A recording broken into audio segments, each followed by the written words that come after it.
at the picture of the baby. My son when he was 11 months. Film your little garden here. We're going to go and pick some strawberries in Diego's garden.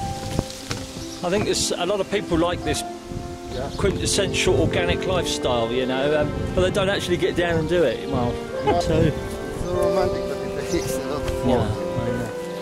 Some strawberries. How long have you been here then, Diego? We are living here 8 years. The ground in this area it's not so good for agriculture, so we had to bring another 9 trucks of good ground. How do you call it? Good septic. Tell me what inspires your art. I'm like the Impressionist. I like to paint what I see and what I feel in the same moment, not building it, you know, just do it now. And I like to play with color. That's what inspires my work. Oh, good. So did you studied art somewhere, didn't you? No. No? You didn't study? I'm self-taught. I did it my way. But it's not the reason I did it, it's just because there are not so many today. What is life like up here on the mountain? The best you can have. We have a very good weather, as you can see. In the winter it's a little bit hot, but it's very nice. And it's very quiet. You can hear it all over, you know. You can hear the silence. And that's something we like very much. And we didn't like to live in the city. And we lived together after a while in Tel Aviv for 6 months. And then we left. We went to India for almost a year. Then we came back to Israel, to the north part of Israel, and we lived in kibbutz Kfar Salt. It's down this hill. And I was working in Kiryat Shmona. Oh yeah. In a big store. I was managing a big store, clothing store. And where did you go in India? Where were you in India? We've been mostly in the north. In the mountains? The mountain, yeah, in a place exactly like this. We had a house in the center of apple trees, you know.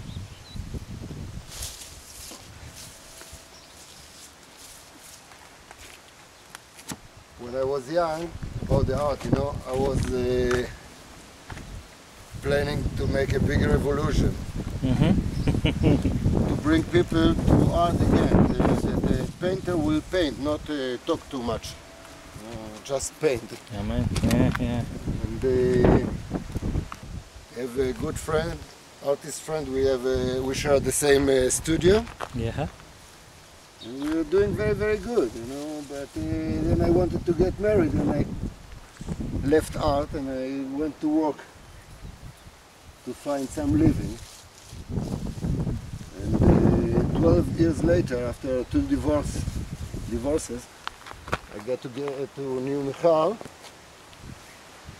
tell her about my frustration in life, and because I had a factory, a sign factory, I have 12 workers. Wow.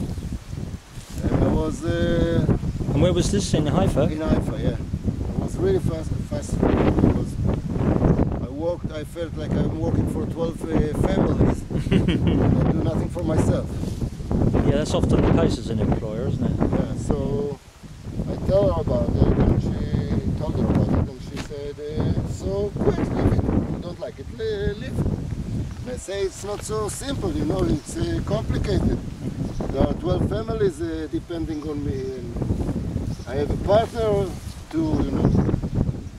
And there is a value of a business you developed in 10 years, and if you leave it in one day, you miss everything. And what's Michaela's strength? By profession, she's a graphic designer. Oh, good. So you can bounce off each other with the design. When I met her, she was working in in this job, you know. She was a graphic designer. So she said, make it simple. And next day I went to my partner. I told him, I'm leaving. We can do it two ways, you know. Either you help me to leave or run away. So you have to choose. And you helped?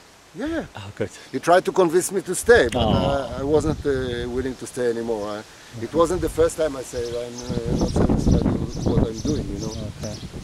But every time we were waiting for a good time, you know, to live with some cash in the pocket. Yeah. And this time, I came and I said, look, I give up everything. I don't want nothing. I just want to go. I give you the factory. I give you everything. Here you have the keys of the car. Here is the mobile phone. I don't want nothing. I just want to live. And we helped for 6 months, something that usually you have there in Israel. In those 6 months, I'll get into the art world, you know. I'll make my comeback. And then I found out that I can't get this social help because I was a self-employee. I own a factory, so if I fired myself, I'm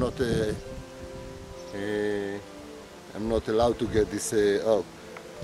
So I had to go back and work. So I found the work as employed in a sign factory in Tel Aviv. And I worked for 6 months there. I make good money, earn a good living, but we weren't seeing each other, Mikhail and me, because I was working since 6 o'clock in the morning to 11 o'clock in the evening. We met Yoram when he came back once from the States before he's going to India again, and we asked him what's the difference between India and the States. And he told us, with the money you're going to buy a car in the States, you pay for all the trip in India for 1 year. And that's what we did. We drive to India, and it cost us $4,000. Wow. Including flights, you know, and everything. That's not bad. And we rent a house for a whole year, a 2 floors house, in a place like this. Wonderful. Oh, I come redecorated a bit. And, we wait until the youngest one was 2 years old, and we make them injection against disease, you know, for going to the east. Then we ask them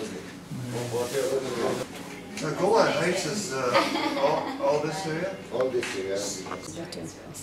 Okay. Brilliant. It's not possible to get it here. No, okay. Around. Put it on And Moses went up from the plains fire and make it concentrate. Okay.